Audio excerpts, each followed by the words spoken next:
ጎጂ የአጠናን አይነቶች። አብዛኛውን ጊዜ በካምፓስ ውስጥ ጎልቶ የሚታየው አሳዛኝ ችግር በጥናት ሰበብ የተለያዩ ሱሶች ተገዢ የመሆን ጉዳይ ነው። አንዳንድ ተማሪዎች በትክክለኛ ሁኔታ መጓዝ ያቅታቸውና ለጥናት ማነቃቂያ፣ ትኩረት መሰብሰቢያ ያግዛል በሚል ፈሊጥ ጫት የሚቅሙ አሉ። በዚህ ምክንያት በቀላሉ የሱስ ተገዢ ሆነው ይቀራሉ። ሱስ ደግሞ አንዴ ከተጀመረ በዛ አያበቃም። ከጫት ወደ ሲጋራ ከዛም ወደ መጠጥ እያለ ይሸጋገራል። በዚህ ጊዜ በተማሪው ላይ ልዩ ልዩ ስነ-ልቦናዊ ቀውሶች መታየት ይጀምራሉ። የኢኮኖሚ ችግር ቀዳሚው ይሆናል።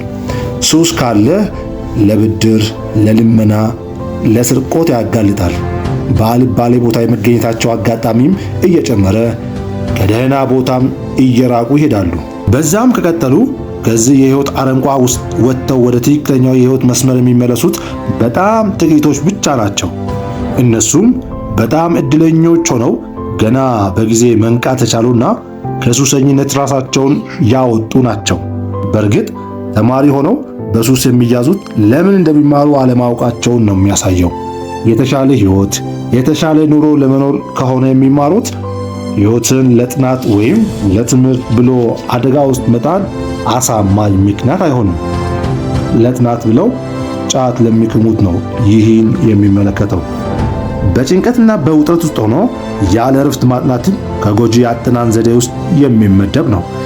የትምህርትና የጥናት ዓላማ ዕውቀት መቅሰምና የተሻለ የአኗኗር ዘይቤ መከተል መሆኑን አትዘንጋ። ይህ የትምህርት ህይወት መማሪያ መጽሐፍ ሲዘጋጅ ተማሪው ራሱን እንዲሆን ችሎታውን፣ ተሰጥኦውን ፈልጎ እንዲያገኝ ዓላማ አድርጎ የተዘጋጀ ነው።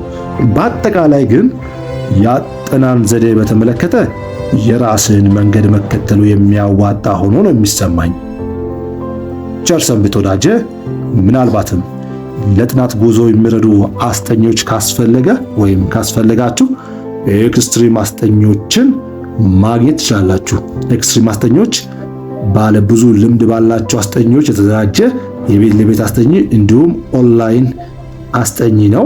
ስለዚህ በ0929 835602 ላይ በመደወል አስጠኝ ብላችሁ ማዘዝ ትችላላችሁ። መልካም ጊዜ